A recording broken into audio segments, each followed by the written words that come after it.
Friends, मैं वहीदा और welcome to my channel Waheeda Billimoria. Friends, आज हम मार्वल क्वेश्चन पेपर सेट से पेपर 2 और 3 के 1 मार्क्स के सम्स देखने वाले हैं। फ्रेंड्स, इसके जो पेपर 1 के सम्स हैं वो सेम हमने आगे के पेपर में सॉल्व कर चुके हैं, इसलिए मैं वो रिपीट नहीं कर रही हूं। तो चलिए फिर ये पेपर सेट भी कुछ अलग टाइप के सम्स को ही देखता है, तो हम भी वही करेंगे और हमारे कंसेप्ट्स को और ज्यादा क्लियर और मजबूत बनाएंगे। Welcome dearest children.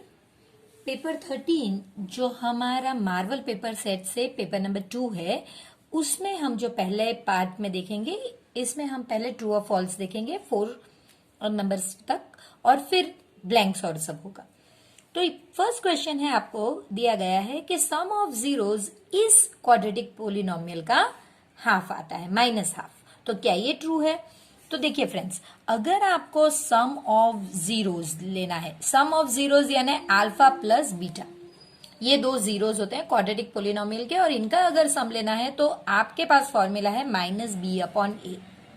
अब अगर आप ये जो क्वाड्रेटिक पोलिनोमियल है इसे ax² plus bx plus c के साथ कंपेयर करेंगे तो a आपका 5 है, b आपका 10 है और c आपका 7 है। तो यही वैल्यूज आपको इसमें इंसर्ट करनी है, -10/5। तो ये 2, ये आ गया आपका -2, जबकि आपको दिया गया है -हाफ, इसलिए आपका आंसर जो है ये है फॉल्स। सेकंड में आपसे पूछा गया है the equation of discriminant, discriminant यानी कि डी। तो डिस्क्रिमिनेंट कोई भी क्वाड्रेटिक इक्वेशन का है, उसकी जो फॉर्मूला है ये है b² प्लस 4ac, ये आपको दिया गया है। फ्रेंड्स, हम जानते हैं कि डिस्क्रिमिनेंट की फॉर्मूला है b² माइनस 4ac, और यहां पे आपको प्लस दिया गया है, इसलिए ये भी फॉल्स है। थर्ड जो है, इसमें आपसे कहा गया है कि ये एक एरिथमेटिक प्रोग्रेशन है। अगर आपको देखना है कि कोई भी सीरीज एरिथमेटिक प्रोग्रेशन में है तो उसका जो d1 should be equal to d2 should be equal to d3, यानी सारे ही d जो आपके आते हैं वो इक्वल होने चाहिए। तो चलिए हम d1 देखते हैं। d1 है a2 माइनस a1, यानी कि 9.5 माइनस 10 यानी -0.5। इसी तरह d2 a3 माइनस a2 होता है, तो वो 9 माइनस 9.5, ये भी -0.5। एक और चेक कर लेते हैं, d3 जो है ये आपका a4 माइनस a3 है, तो ये 8.5 माइनस 9, ये भी -0.5। तो आप देख सकते हैं कि सारे d1 is equal to d2 is equal to d3। तो अगर सब सेम है तो ये जो आपका दिया गया है कि ये सीरीज अरिथमेटिक प्रोग्रेशन में है, ये ट्रू है। फोर्थ वन है sin 30 degree multiply by cos 30 degree is 1। ये सम इस तरह से लिखा गया था, sin 30 degree dot cos 30 degree. तो इसका मतलब ये मल्टीप्लीकेशन है, इसलिए मैंने फिर से एक मल्टीप्लीकेशन क्लियरली लिखा हुआ है। तो फ्रेंड्स, इसके लिए आप पेज 185 को रिफर कीजिए टेक्स्ट बुक में, और आप देख सकेंगे कि sin 30 जो है ये हमारा 1/2 है, और cos 30 at the same time will be √3/2। इन दो को आपको मल्टीप्लीकेशन करना है क्योंकि वही दिया गया है, तो इसका आंसर है √3/4। तो ये आंसर है, ना कि ये आंसर, इसलिए हमारा जो दिया गया स्टेटमेंट है ये फॉल्स है। अब हमें मल्टीपल चॉइस ऑप्शंस चूज करने हैं और देखना है कि कौन सा राइट है। If a die is thrown once, dash is the probability of a number even appearing on the dice। तो देखिए, पहले तो आपको पता होना चाहिए कि अगर एक डाई को आप एक टाइम टॉस करते हैं तो आपके पास 6 ऑप्शंस आते हैं, यानी n आपका 6 है। फिर आपको इवन नंबर आने की प्रोबेबिलिटी देखिए, तो 2, 4, 6, यानी कि m आपका 3 है। तो प्रोबेबिलिटी क्या होगी फ्रेंड्स? m/n यानी कि 3/6 यानी कि हाफ। तो ये हमारा ऑप्शन होगा। 6th वन भी हमारे लिए बहुत इजी है। If p of a is 0.781 then find p complement of pa। तो फ्रेंड्स इसके लिए हमें ये आइडेंटिटी पता होना चाहिए, P A plus P A dash not identity, actually rule कि ये दो मिला के 1 होते हैं। तो अगर आपको पी ए ढूंढना है तो वो पी ए डैश ढूंढना है तो 1 माइनस पी ए होगा। तो ये हो गया 1 माइनस 0.781, तो ये हो गया आपका 0.219। देखिए 1 पॉइंट अगर कुछ नहीं है तो आप इस तरह से पॉइंट के बाद 0 रखिए और फिर इस तरह से, मैं जानती हूं कि मैं थोड़ी सिली लग रही हूं ये 10th स्टैंडर्ड में बताते हुए, लेकिन बिलीव मी ये बहुत बच्चे यहाँ पे मिस्टेक कर चुके होते हैं और ये मैंने अपने पर्सनल एक्सपीरियंस से भी देखा हुआ है। तो इसलिए ये 1 में से आप 0.781 सब्ट्रैक्ट इस तरह से करेंगे तो आपका आंसर ये होगा, जो हम यहाँ पे बी पे टिक करके करेंगे। 7th वन में एक्स बार की वैल्यू यानी कि मीन और मोड की वैल्यू आपको दे दी गई है, आपको मीडियन की वैल्यू ढूंढनी है, जहां पे हम एम्पेरिकल फॉर्मूला का यूज करेंगे 3m is equal to Z plus 2x बार। कुछ शिफ्ट करना ही नहीं है, सिर्फ 3 को यहाँ पे डिवाइड में डालेंगे, 30 प्लस 2 इंटू 15/3, तो ये 30 plus 30/3 60/3 that is equal to 20। तो आपका मीडियन का आंसर हो गया 20, तो वो आपको सिलेक्ट करना है।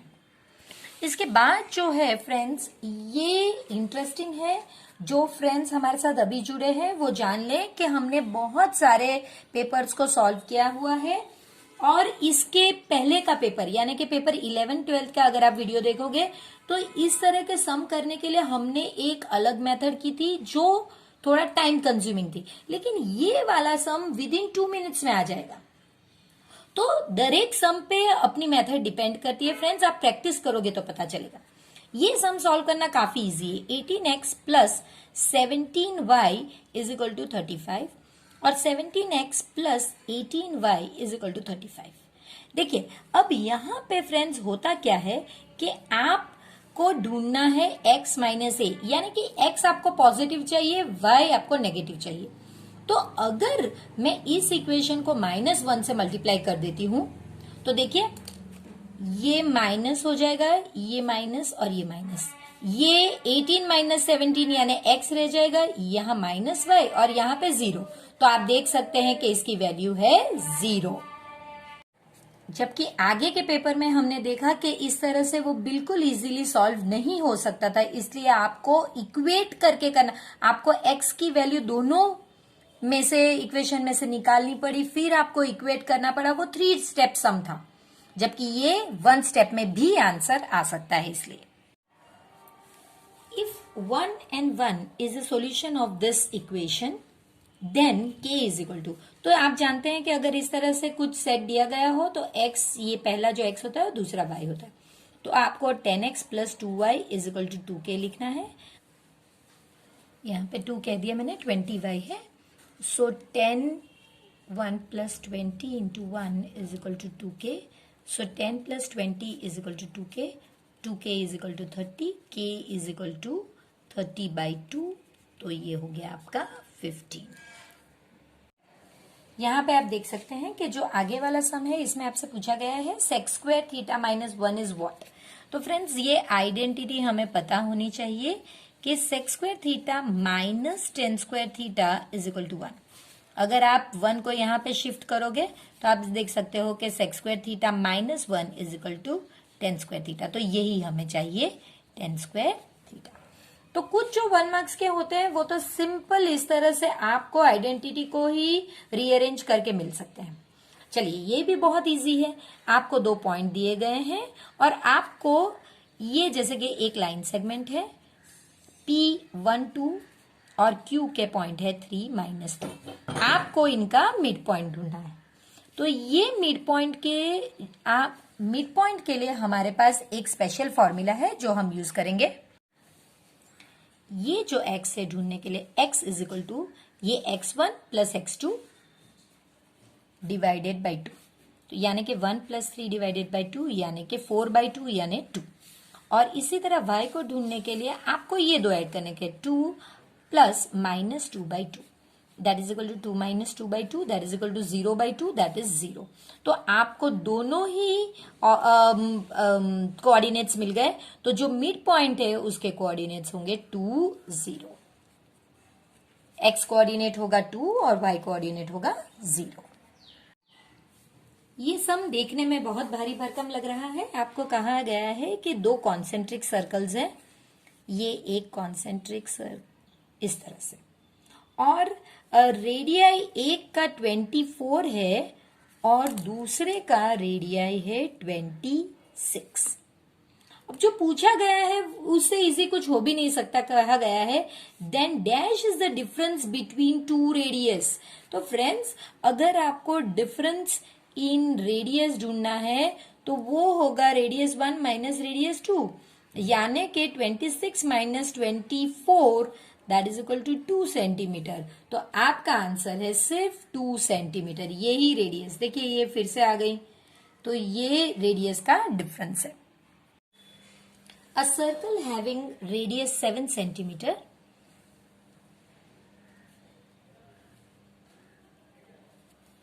and theta is the angle subtended by the arc at the center। तो देखिए ये जो एंगल सबटेंड हुआ है ये थीटा है, यानी 120 डिग्री। तो आपको एरिया ऑफ सेक्टर ढूंढना है, ये आपको ढूंढना है। सिंपल, इसकी फॉर्मूला हमें पता है कि area of sector is equal to, आपको सिंपल अगर ये आपको पता होना चाहिए कि जो सेक्टर है ये पूरे सर्कल के एरिया का एक पार्ट है, तो उसके फॉर्मूला में आपको लिखना होगा थीटा बाई 360 और फिर एरिया ऑफ सर्कल, क्योंकि ये सर्कल का पार्ट है। अब थीटा आपको पता है 120 बाई 360 इंटू 22 बाई 7 इंटू ये हो गया आपका 7 इंटू 7 सेंटीमीटर था दोनों साइड पे, ठीक है। तो अब आपका 1 3 और ये हो गया आपका 154 बाई 3 जो होता है 51.33 सेंटीमीटर स्क्वायर, क्योंकि एरिया है तो हम स्क्वायर लेंगे। इसके बाद सिंपल है, if the radius of a circle is this much, if the radius is this much find the volume of a hemisphere. तो इस तरह से हेमिस्फीयर यानी आधा, इसका रेडियस आपका 7 सेंटीमीटर है, आपको वॉल्यूम ऑफ हेमिस्फीयर ढूंढना है। तो फ्रेंड्स, volume of hemisphere is equal to 2/3 pi R cube, क्योंकि वॉल्यूम है तो हम पाई आर क्यूब करेंगे। सो 2/3 इंटू 22/7 इंटू आर आपको दे दिया गया है 7 इंटू 7 इंटू 7। तो इतना ये हो गया आपका 2 2 24 44 इंटू 49, सो 2156/3 इतना आपका वॉल्यूम होगा, ये centimetre cube. Find the value of P A plus P A dash. तो फ्रेंड्स, ये हमें पता है कि P A plus P A dash will always be equal to 1। तो आपको वैल्यू ढूंढने कही गई है तो उसकी वैल्यू होगी 1। अब जो लास्ट वन है इस पेपर का, उसमें कहा गया है in a circle match a batsman, sorry cricket होना चाहिए था, यहां पे क्रिकेट मैच होगा। In a cricket match a batsman hits a boundary 5 times out of 30 balls he plays. तो देखिए टोटल बॉल्स जो है वो है आपका n, वो 30 है, और आपको वो हिट कितनी बार करता है बाउंड्री, ये आपका है 5 टाइम्स। अब आपको प्रोबेबिलिटी भी हिट की ही ढूंढनी है, तो यही आपका m होगा। So probability of hitting a boundary is PA, that is equal to m upon n, that is equal to 5/30, 1 जा 6 जा, so 1/6। पेपर 14 जो मार्वल पेपर सेट पेपर 3 है, सॉरी। तो द प्रोडक्ट ऑफ इट्स 0, आपको पहले true और false बताने हैं कि इनका प्रोडक्ट ऑफ जीरोज इतना आएगा। तो प्रोडक्ट ऑफ जीरोज हमारे हैं अल्फा, और प्रोडक्ट ऑफ जीरो यानी अल्फा मल्टीप्लाई बाय बीटा। तो आपको पता है कि प्रोडक्ट ऑफ जीरो हमेशा C/A आता है। अब आप 11x² प्लस 10x माइनस 1 को ax² plus bx plus c से कंपेयर करेंगे तो a आपका 11, b आपका 10 और c आपका -1। तो ये वैल्यू जब हम यहाँ पे रिप्लेस करेंगे -1/11, जबकि यहाँ पे आपको दे दिया गया है 10/11, इसलिए ये हमारा आंसर जो है वो है फॉल्स। सेकंड वन आपसे कहा गया है कि क्वाड्रेटिक इक्वेशन जो आपको दिया गया है इसका सिर्फ एक सॉल्यूशन है। फ्रेंड्स, सिर्फ एक सॉल्यूशन आपको कब पता चलेगा? जब आप डिस्क्रिमिनेंट उसका ढूंढेंगे। तो b² माइनस 4ac को ढूंढिए, उस पे से आपको पता चलेगा कि कितने इक्वेशन इस क्वाड्रेटिक इक्वेशन में पॉसिबल है। तो देखिए अगेन a आपको कंपेयर करते हुए a आपका 4 है, b आपका -4 है और c आपका 1 है। तो b² आपका हो गया -4² -4 इंटू 4 और 1। तो ये हो गया आपका 16 माइनस 16 यानी कि 0। जब d आपका 0 आता है तो इसका मतलब है फ्रेंड्स 2 इक्वल रियल सॉल्यूशन, यानी 2 सॉल्यूशन आएंगे जिनकी वैल्यू सेम होगी, जबकि यहां तो कहा गया है सिर्फ एक सॉल्यूशन है, इसलिए ये आंसर हमारा फॉल्स है। फ्रेंड्स, ये जो पेपर सेट है ये एक पर्टिकुलर पैटर्न फॉलो करता है जो हमने लास्ट पेपर सेट का जो पूरा किया था लिबर्टी का, उसकी डिफरेंट पैटर्न है ये। तो फ्रेंड्स, अगर आप दोनों ही पेपर सेट करेंगे, सारे ही पेपर्स करेंगे जो हमने किए हुए, तो आपके सारे कंसेप्ट क्लियर हो जाएंगे। देखिए अब आपसे कहा गया है कि ये एरिथमेटिक प्रोग्रेशन में है। तो फ्रेंड्स, ये कैसे पता चलेगा अगर एरिथमेटिक प्रोग्रेशन में है? तभी पता चलेगा जब D1 equal to D2 equal to D3 हो। अगर ये है तो ये एरिथमेटिक प्रोग्रेशन में है, और अगर नहीं है तो ये एरिथमेटिक प्रोग्रेशन में नहीं है। तो चलिए, D1 है आपका A2 माइनस A1 यानी कि 7 माइनस 5 यानी कि 2। D2 आपका A3 माइनस A2 है यानी कि 12 माइनस 7 यानी कि 5। देखिए ये ही मैच नहीं हो रहा है, आपको आगे जाने की भी जरूरत नहीं है। फिर भी अगर आप जाना चाहें तो D3 आपका A4 माइनस A3 है, तो ये 14 माइनस 12 यानी कि 2। देखिए ये इक्वल नहीं है, D1 is not equal to D2, therefore series is not in arithmetic progression, जबकि यहां तो दिया गया कि वो है, इसलिए ये फॉल्स है।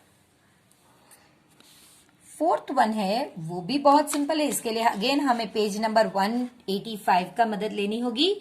उस चार्ट में आपको पता चलेगा कि भाई sin 45 आपका 1/√2 है, और माइनस ये जो है आपका ये भी 1/√2 है।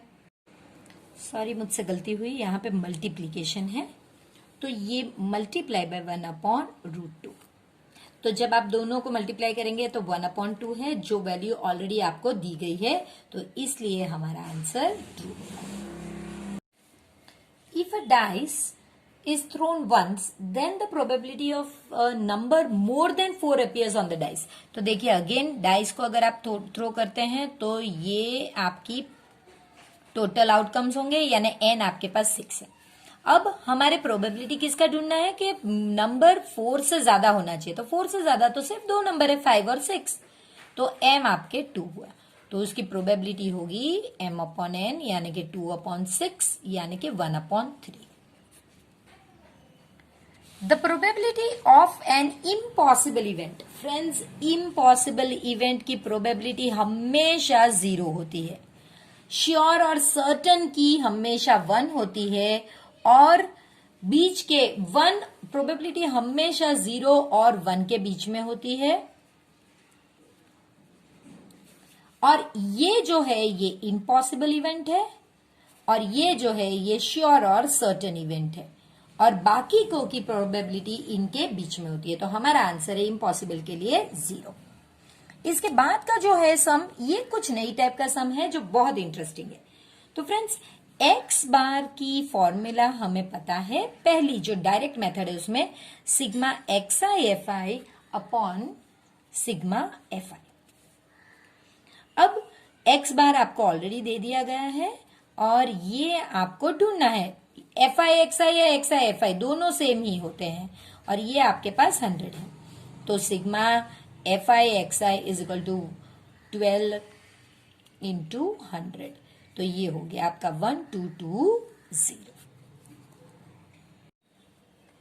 If 1 upon x plus 1 upon y is equal to 8 and 1 upon x actually में सम में यहाँ प्लस ही है, 1 upon y is equal to 2, then find this. तो फ्रेंड्स हम यहां से अगर शुरुआत करते हैं 3 upon x plus 3 upon y, तो आप देख सकते हैं कि 3 कॉमन है, 1 upon x plus 1 upon y. अब आपको मालूम है कि इसकी वैल्यू ये 8 है, so 3 into 8 that is equal to 24। तो यहां हमारा आंसर है 24। If this is a solution, यानी कि ये x है और y ये इसका सॉल्यूशन है। हमने ऑलरेडी इस तरह का सम आगे किया हुआ है, 5x प्लस के Y is equal to 20। 5x 0 है आपका, के वाई आपका 1 है, ये 20 हो गया। 0 प्लस के इज इक्वल टू 20, देयरफॉर के इज इक्वल टू 20। इसके बाद की जो आइडेंटिटी है फ्रेंड्स, ये हमें ऑलरेडी पता है, sine square plus cos square. तो हमें पता है कि sine square plus cos square always equal to 1 ही होता है। जो नेक्स्ट सम है ये भी बहुत इजी है, आपको 2 पॉइंट्स दिए गए हैं और आपको सिर्फ डिस्टेंस ढूंढना है इनका। ये 2 पॉइंट्स आपके हैं A और B, 5 और 3 और B 1 और 0। आपको इनके बीच का जो डिस्टेंस है ये ढूंढना है। तो distance formula AB is equal to square root of x1 minus x2 square plus y1 minus y2 square. So that is equal to 5 minus 1 square plus 3 minus 0 square. So that is equal to 4 square plus 3 square, that is equal to 16 plus 9. So root 25 that is equal to 5, और unit कोई दिया नहीं गया है तो सिर्फ 5 unit आप लिख सकते हैं। 2 concentric circles radii are 4 and 5 centimetre, यानी कि 2 इस तरह के कॉन्सेंट्रिक सर्कल्स हैं। एक का रेडियस 4 सेंटीमीटर है और एक का रेडियस 5 सेंटीमीटर है, और यहां से इस तरह से एक कॉर्ड आता है जिसका नाम है AB। आपको इस कॉर्ड की लेंथ ढूंढनी है। तो फ्रेंड्स आपको पता है कि ये एक राइट एंगल ट्रायंगल है, तो हम पहले सिर्फ पाइथागोरस के हिसाब से इतना ढूंढेंगे और फिर मल्टीप्लाई बाय 2 करेंगे, क्योंकि हम जानते हैं कि कॉर्ड का जो ये हमारा जो टच होता है जहां पे कॉर्ड एक सर्कल को, वो जो पॉइंट है वो एग्जैक्टली इस कॉर्ड को हाफ में डिवाइड करता है। तो हम वही करेंगे कि अगर इसको नाम दे देते हैं, in triangle OAC angle C is equal to 90 degree, therefore OA square is equal to AC square plus OC square. तो आप इस तरह सिंपल कर सकते हैं कि 5 स्क्वायर इज इक्वल टू, ये हमें पता नहीं, और ये आपका हो गया 4 square. So 25 minus 16 is equal to AC square, therefore AC is equal to root, और इसका आंसर हो गया 9, तो AC आपको मिल गया 3। अब आप जानते हैं कि AB is equal to twice of AC, that is equal to 2 into 3 that is equal to 6, और फिर आप यूनिट के लिए सेंटीमीटर लिखोगे। इसके बाद आपसे पूछा गया है what is the formula for area of sector. तो जैसे मैंने आपसे कहा फ्रेंड्स, अगर ये आपका ये सेक्टर है फ्रेंड्स, तो ये एरिया सर्कल के एरिया का पार्ट है, तो आपकी फॉर्मूला होगी area of sector is equal to theta by 360 into pi r square. इसके बाद आपसे कहा गया है कि एक कोन है, ये एक कोन है आपका, इसका जो रेडियस है ये 7 सेंटीमीटर है और स्लांट हाइट 10 सेंटीमीटर, ये हाइट होती है और ये स्लांट हाइट होती है। तो आपको सिर्फ कर्व्ड सरफेस एरिया ढूंढना है। अगेन कर्व्ड सरफेस एरिया की फॉर्मूला भी उतनी इजी है, उसमें एल की जरूरत है, हमें एच की जरूरत ही नहीं है, तो आप उसे ना ढूंढे। सो 22/7, आर आपका जो है 7 है और एल आपका 10 है, तो ये आपका सिंपल 220, और क्योंकि एरिया है तो सेंटीमीटर स्क्वायर। PA आपसे कहा गया है 0.35, तो पी ए डैश ढूंढना है। तो P A dash will always be equal to 1 minus P A, that is equal to 1 minus 0.35, और ये हो गया आपका 0.65। जो फ्रेंड्स आगे की तरह फिर से एक्सप्लेनेशन चाहते हैं उनके लिए ये है कि आप 5, 6 और 0, तो इतना आपका आंसर होगा। ये हमेशा आपका 0 से 1 के बीच में ही आना चाहिए। अब the probability that you will get 100 marks in the paper which is in your hand.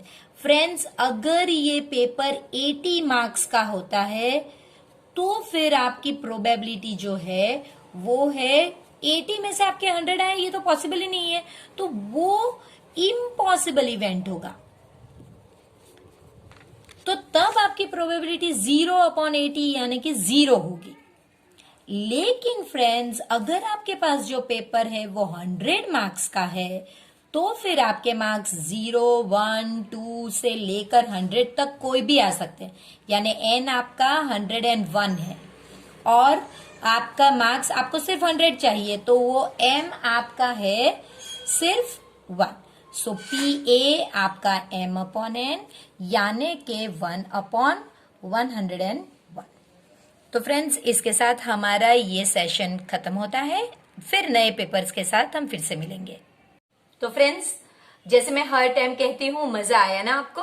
और मुझे यकीन है कि जरूर आया होगा, क्योंकि ये सम्स ही है इतने इंटरेस्टिंग के इन्हें जब तक आप 16 सम्स एक साथ सॉल्व ना कर लो, आपको बस यही इंतजारी रहती है कि आगे क्या होगा। तो चलिए फिर मिलते हैं नए पेपर्स के साथ।